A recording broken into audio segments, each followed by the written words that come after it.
ચેતર વસાવા ફરી એકવાર કલેક્ટર કચેરી અને એસપી કચેરીની બહાર ધરણા પર બેસ્યા છે। આદિવાસી વિદ્યાર્થીઓને લઈને મોટી સંખ્યામાં ચેતર વસાવા હલ્લાબોલ મચાવી રહ્યા છે। આદિવાસી વિદ્યાર્થીઓ સાથે જે અન્યાય થયો છે તેને લઈને ચેતર વસાવા સરકાર પાસે માંગણી કરી રહ્યા છે। તેઓ શિક્ષણ મંત્રી કુબેર ડિંડોર પર પણ પ્રહારો કરી રહ્યા છે।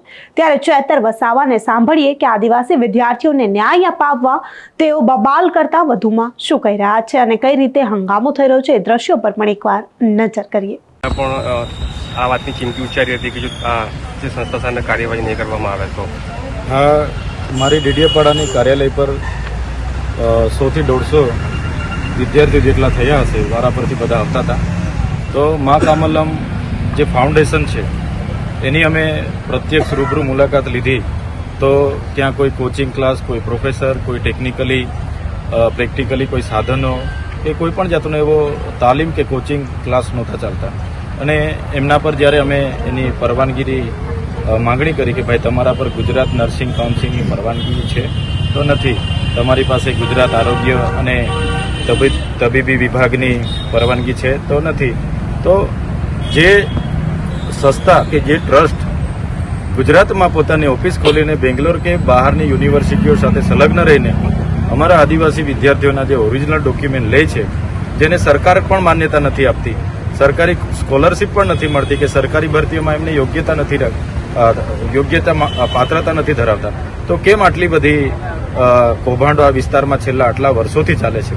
તો કેમ કોઈ કાર્યવાહી કરવામાં નથી આવતી અને કોના રહેમ નજરથી ચાલે છે એ એક પ્રશ્ન ઉભો થયો છે। સર, આપે જે માહિતી જે તંત્ર પાસે માંગી હતી એમાં પણ એમણે કબૂલ કર્યું છે કે આ સંસ્થાને માન્યતા સરકાર તરફથી નથી। મેં 7 નવેમ્બરના રોજ માનનીય મુખ્યમંત્રી શ્રી, શિક્ષણ મંત્રી શ્રી અને આરોગ્ય મંત્રી સાથે અમે પત્ર વ્યવહાર કર્યો, અમે વાત કરી તો એમણે બીજા જ દિવસે સત્તાવાર રીતે ગુજરાત સરકારના કેબિનેટ મંત્રી કુબેરભાઈ ડિંડોરજીએ પ્રેસ વાર્તા કરી અને એમણે કીધું કે આ સંસ્થા દીપક ગોહિલ ચેરિટેબલ ટ્રસ્ટ દ્વારા સંચાલિત મા કમલમ સંસ્થા, જેના શાખા રાજપીપળા, વ્યારા અને સુરત છે, એ ઇનલીગલી છે અને અમે એમના પર કડક કાર્યવાહી કરીશું। મંત્રી કહેતા હોય, સરકાર પોતે કહેતી હોય કે આ ઇનલીગલી છે, છતાંય કાર્યવાહી નથી થતી, ત્યારે કોના આશીર્વાદ છે એ સવાલ છે। અમારે એ ભાઈ પર શું કાર્યવાહી થાય છે, ક્યારે થાય છે એની સાથે કોઈ મતલબ નથી, પણ અમારા વિદ્યાર્થીઓને સ્કોલરશીપ મળવી જોઈએ, એમના ઓરિજિનલ ડોક્યુમેન્ટ મળવા જોઈએ અને એમને 3 વર્ષની તાલીમ, કોચિંગ મળીને એમને ઉત્તીર્ણિત કરાવી આપવાની જવાબદારી સરકારે લેવી પડશે। અને તો જ એ જ માંગ કરવા માટે આજે અમે કલેક્ટરશ્રીને મળવા માટે આવ્યા છે। તો હમણાં કલેક્ટરશ્રીને અમે વિદ્યાર્થીઓ, એમના વાલીઓ અને અમારા આગેવાનો સાથે મળવા જઈ રહ્યા છીએ। ઓકે, લોકો હોય એની સાથે અમારે કોઈ વ્યક્તિગત જમીનના ઝઘડા નથી કે કોઈ વ્યક્તિગત દુશ્મની નથી। તમારા ન્યાય માટે અમે આવ્યા છે, તમને ન્યાય મળે એ હેતુ અમારો છે, બરાબર છે? તો હાલમાં નર્મદા કલેક્ટર શ્રી મોદી સાહેબ આજે ચિંતન શિબિર માટે ગાંધીનગર ગયા છે, પણ તમારે સ્કોલરશીપને લગતું જે ડિપાર્ટમેન્ટ છે, જેને આપણે મદદનીશ કમિશનરથી આદિજાતિ વિકાસ વિભાગ કહીએ છીએ, એમના ઓથોરાઇઝડ અધિકારી આવે છે, એમના બીકે વલવી સાહેબ, જેમને સુરતનો પણ ચાર્જ છે એટલે આજે આવી નથી શક્યા, પણ બીજા અધિકારીને ત્યાં એસપી સાહેબને અમે કીધું કે તમે લાયઝનિંગ કરી આરએસી સાહેબ સાથે સંકલન કરીને એ અધિકારીને ત્યાં હાજર રાખો। બીજું તમારું ડિપાર્ટમેન્ટ આરએમઓ સાહેબ આવે છે, જેને આપણે જિલ્લા તબીબી સુપ્રિન્ટેન્ડન્ટ અધિકારી કહીએ છીએ, જે આ બધી પરવાનગીઓ આપતા હોય છે। એસપી સાહેબને એ વાત પણ કરી કે તમે આરએમઓ સાહેબ, જે હાલમાં કોઠારી સાહેબ છે, એમને પણ ત્યાં હાજર રાખો। તો આપણો હેતુ છે કે ભાઈ એફઆઈઆર કરી દઈને એને જેલમાં મૂકી દે, એ હેતુ આપણો નથી। આપણો સ્પષ્ટ હેતુ છે કે અમારી દીકરીઓના, દીકરાઓના જે સર્ટી છે ઓરિજિનલ એમની પાસે, તે મળી જવા જોઈએ। સાથે 3 વર્ષ માટે ફી ભરી છે 2,97,000, તો એ 3 વર્ષનો કોર્સ ગુજરાત સંલગ્ન યુનિવર્સિટી સાથે એ લોકો કરાવી આપે। અગર નથી કરાવી આપતા તો એ ફી રિટર્ન આપી દે, બરાબર છે? ત્રીજું કે જો એ લોકો આપણને ગુજરાત સંલગ્ન કોઈ યુનિવર્સિટી સાથે 3 વર્ષનો જીએનએમનો તાલીમ, કોચિંગ, પ્રેક્ટિકલ જે પણ આવતું હોય પ્રોફેસરો દ્વારા બધું પૂરું પાડે અને જીએનએમ આપણું ક્લિયર કરે તો 3 વર્ષની આપણને સ્કોલરશીપ જોઈએ। તમામ વિદ્યાર્થીઓ, એસટી વિદ્યાર્થીઓને આપણે તકેદારી અધિકારીમાંથી સ્કોલરશીપ મળે છે, માત્ર મા કમલમના વિદ્યાર્થીઓને છેલ્લા 4 થી 5 વર્ષ દરમિયાન સ્કોલરશીપ નથી મળી તો બીજા વિદ્યાર્થીઓને મળે ને આ સંસ્થાને કેમ ના મળે? એટલે એ સ્કોલરશીપની પણ એ લોકો બાહેધરી લે તો પછી આપણે ત્યાંથી આપણો કાર્યક્રમ સ્થગિત કરીશું. અગર ત્યાં નથી થતું તો આપણે ત્યાં પણ ધરણા દેવાના થશે તો આપણે બધા દઈશું. એટલે મારે શર્મા સાહેબ, ગઢવી સાહેબ અને ચૌધરી સાહેબને નમ્ર અરજ છે કે અમારા બાળકોના ન્યાય માટે તમે એસપી સાહેબ સાથે સંકલન કરી લો. માત્ર આવેદન, નિવેદન, જિંદાબાદ મુર્દાબાદ કરવા અમે નથી આવ્યા. અમે નવરા બી નથી. કેટલું આવવાનું, કેટલું લડવાનું? અધિકારીઓ સાથે અમે પણ કંટાળેલા છે. પછી સંવાદ ને સંવિધાન હવે સાઈડ પર મૂકીને ડાયરેક્ટ અમારે કાયદો વ્યવસ્થા હાથમાં લેવું પડશે. એની જવાબદારી સરકારની રહેશે. કેમ કે આટલા દિવસથી અમે તમને કીધું, તમે હું તપાસ કરી દે તો કેવું? 11 તારીખનું એસપી સાહેબને નિવેદન આપીને ગયેલા છે. હું તપાસ કરી? કેટલા લોકોને ડોક્યુમેન્ટ અપાવ્યા? બધા ડોક્યુમેન્ટ પેલો ડોક્ટર થેલામાં લઈને ફરે છે તો અપાવી દેવ ને, ફી અપાવી દેવાનું, ક્લિયરેશન આપો. એટલે આ 3 અધિકારીઓને ત્યાં બોલાવી લીધા હોય તો અમે ત્યાં આવીને બેસવા તૈયાર છે.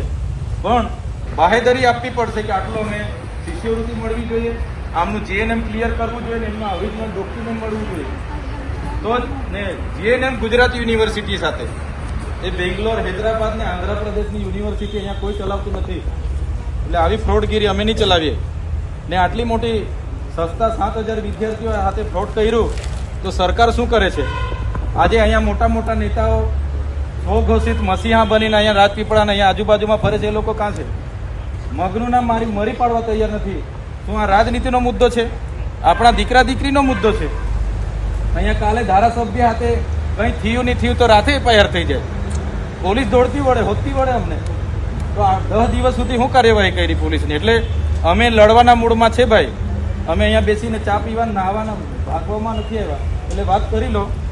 આરએમઓ સાહેબ, તકેદારી સાહેબ અને બીજા જવાબદારી એસપી સાહેબ ને બીજી જવાબદારી લેવાવાળા જે સરકારના પ્રતિનિધિ હોય, બાહેધરી આપીએ તો અમે ત્યાં આવીએ છીએ, સંકલનમાં બેસીએ છીએ.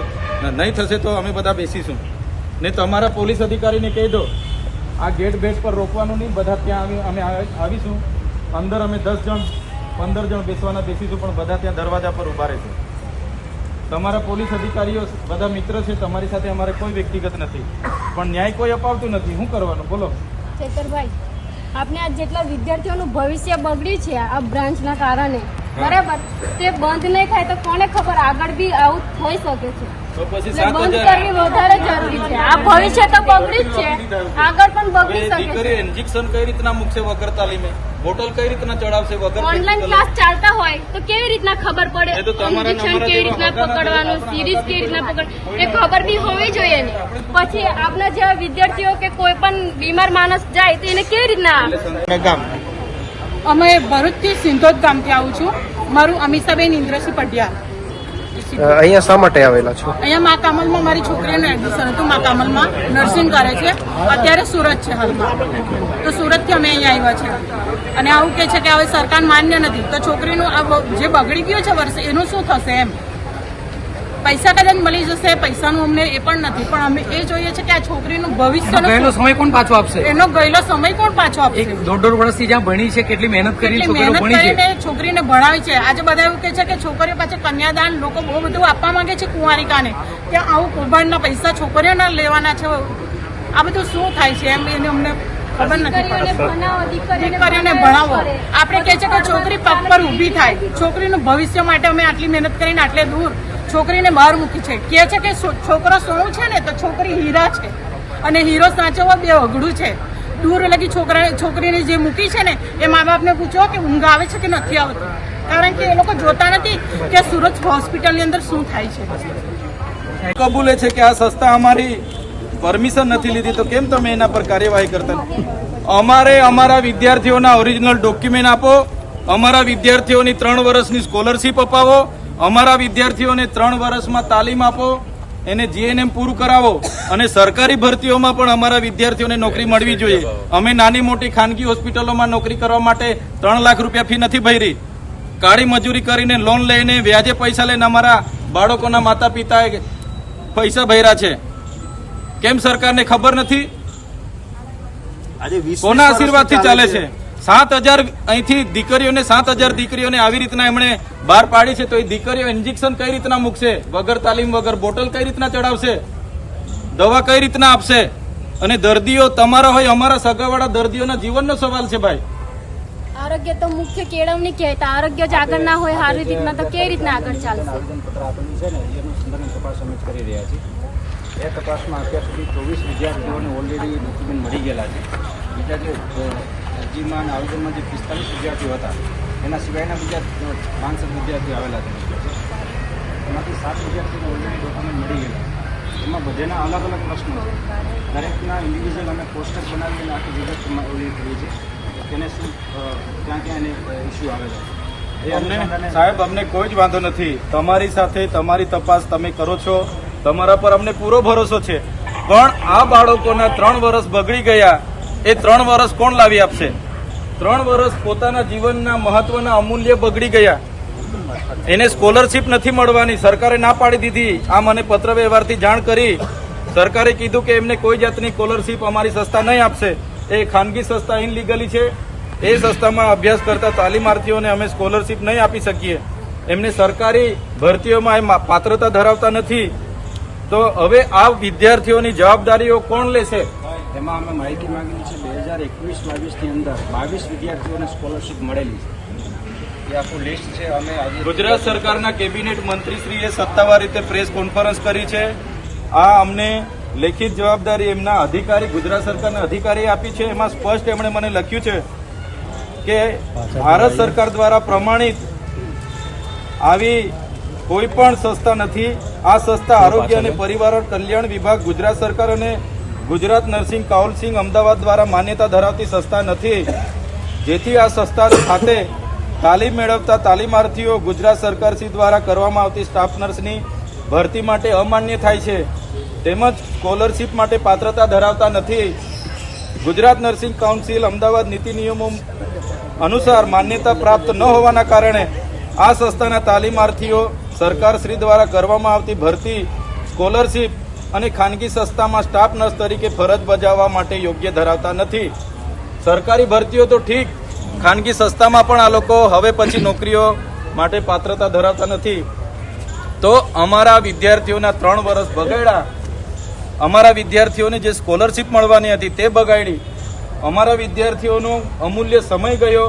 તો એની જવાબદારી કોણ લેશે? એની અમને બાહેધરી આપો, પછી અમે અહીંથી ધરણા પર ઉઠી લોકો લેવાના છે. હાલ અમારી તપાસ આપી છે. તપાસ આપેલી છે. સાંભળો.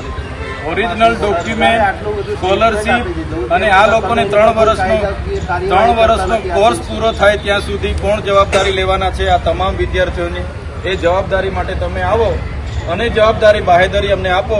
કલેક્ટર સાહેબ આપે તો પણ અમે માનીશું, એસપી સાહેબ કહેશે તો પણ અમે માનીશું. પણ સરકારના આઈએસ આઈપીએસ અધિકારી અમને જવાબદારી લઈ બાહેધરી આપે પછી જ અમે અહીંથી ઉઠવાના છે.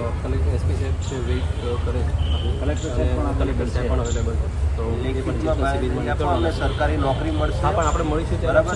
એમની સ્કોલરશીપ માટે 97,000 રૂપિયા લીધા. તમે એની તપાસ ચાલુ છે. આદિજાતિ મદદનીશ કમિશનર શ્રી આદિજાતિ વિકાસ વિભાગના અધિકારીને બોલાવો. આ 150 વિદ્યાર્થીઓને સ્કોલરશીપ એ લોકો આપવા માંગે છે કે કેમ પૂછી લો. અમારે આ 150 વિદ્યાર્થીઓના ફોર્મ ભરીને અહીંયા પડેલા છે. અને સરકારી નોકરી એ લોકો આ લોકો સિવાય બધાને આપી દીધી, આ લોકોને નથી આપતા. એટલે એમને પૂછો કે સ્કોલરશીપ આપવા માંગે છે કે કેમ. સ્કોલરશીપ જોઈએ અમને, આ વિદ્યાર્થીઓના ઓરિજિનલ ડોક્યુમેન્ટ જોઈએ, અને જો એ લોકો ડિગ્રી કરાવવા નથી માંગતા તો એમની ફી પણ રિટર્ન જોઈએ, અને સરકારી નોકરી કે ખાનગી નોકરીમાં માન્યતા મળે એ પ્રમાણનું અમને સર્ટી જોઈએ ને તાલીમ જોઈએ. પેલા બાગમાંથી ડિટેન, ગાર્ડનમાંથી ડિટેન કરી લીધા બધાને ડેડિયાપાડાથી. એટલે તમે શું સાબિત કરવા માંગો છો? અમારા બાળકોનું ભવિષ્ય પૂરું થઈ ગયું. ગંભીર તો નથી. તમે ટેલિફોનિક એ લોકોને કહો છો કે તમારે અહીંયા ગાડી આવવાનું નથી. જો આ લોકશાહી દેશમાં અમારે ન્યાય માંગવા માટે પણ ન્યાય માંગવા ક્યાં જવાનું અમારે? ના પણ તે બધાને ડિટેન કરવાની શું જરૂર છે? નજરકેદ કરવાની શું જરૂર છે તમારે? બધી ગાડીઓ તમે નજરકેદ કરો, બાળકોને ડરાવો, નજરકેદ કરો. એક તો પહેલેથી છોકરાઓ પોલીસના નામથી ડરતા હોય ને તમે ઊભી કરીને મૂકી દો ત્યાં પોલીસ ડોક્યુમેન્ટ માંગો બધા. ગાડીઓ બધી છોકરાઓ કઈ જાય, તમે તો કશું કરતા નહીં. અને બીજા કરે તેમને પકડી લેવાના બસ. કાર્યવાહી કરવાની છે તે કરો ને. એટલે તમે કલેક્ટર સાહેબને કહી દો. આ 4 એક તો અમારા બાળકોના ઓરિજિનલ ડોક્યુમેન્ટ અમને મળવા જોઈએ. બીજું, સ્કોલરશીપ 3 વર્ષની સ્કોલરશીપ નથી મળી, એ અમારા બાળકોને મળવા જોઈએ. ત્રીજું કે અમારા બાળકોને કોચિંગ આપીને 3 વર્ષની JNM ક્લિયર કરાવવા માંગે છે કે કેમ નથી ક્લિયર કરવા માંગતા, તો એમની જે 2,97,000 ફી ભરી છે રિટર્ન અપાવી દો. અને ચોથું કે કોઈ પણ કોલેજ, આ ગુજરાતની યુનિવર્સિટી સંલગ્ન કોલેજમાં આ લોકોને એડમિશન અપાવો અને આમનું JNM ક્લિયર કરો, કેમ કે 3 વર્ષ બધાના બગડેલા છે. એમનું કેરિયર આજે અંધારમય થઈ ગયેલું છે. એટલે તમે કલેક્ટર સાહેબ સાથે વાત કરી લો, આદિજાતિ કમિશનર સાથે વાત કરો અને કેમ એટલે અમે મળી લઈએ. એ તો કલેક્ટર સાહેબને અમે રિક્વેસ્ટ કરીને અહીંયા બોલાવીશું, અમે અહીંથી ઉઠવાના નથી. તો ચેતર વસાવા હર હંમેશ આદિવાસી સાથે જે અન્યાય થાય છે તો આદિવાસીઓનો અવાજ ઉઠાવી સરકાર સામે બાયો ચઢાવી મેદાને આવતા હોય છે. ફરી એકવાર ચેતર વસાવા ધરણા પર આવ્યા છે. આમ તો ચેતર વસાવા માટે આંદોલન કરવું, ધરણાઓ કરવા તે નવાઈની વાત નથી. અવારનવાર આદિવાસીઓનો કોઈ પણ મુદ્દો હોય, ચેતર વસાવા સરકારની વિરુદ્ધમાં આવી સૂત્રોચ્ચારો પણ કરે છે, હંગામો પણ મચાવે છે, અનેકવાર અધિકારીઓ સાથે બાખડી પણ પડે છે. ફરી એકવાર જ્યારે ચેતર વસાવા આદિવાસી વિદ્યાર્થીઓને ન્યાય અપાવવા મેદાને આવ્યા છે, ત્યારે ચેતર વસાવા વિશે તમારું શું માનવું છે? ચેતર વસાવા જે સરકાર પાસે અત્યારે માંગણી મૂકી રહ્યા છે તેને લઈને તમે શું માનો છો? અમને કમેન્ટ કરી ચોક્કસથી જણાવજો. તથા અમારી ચેનલ નિર્ભય ન્યૂઝને લાઇક, શેર અને સબસ્ક્રાઇબ કરવાનું ભૂલશો નહીં. આભાર.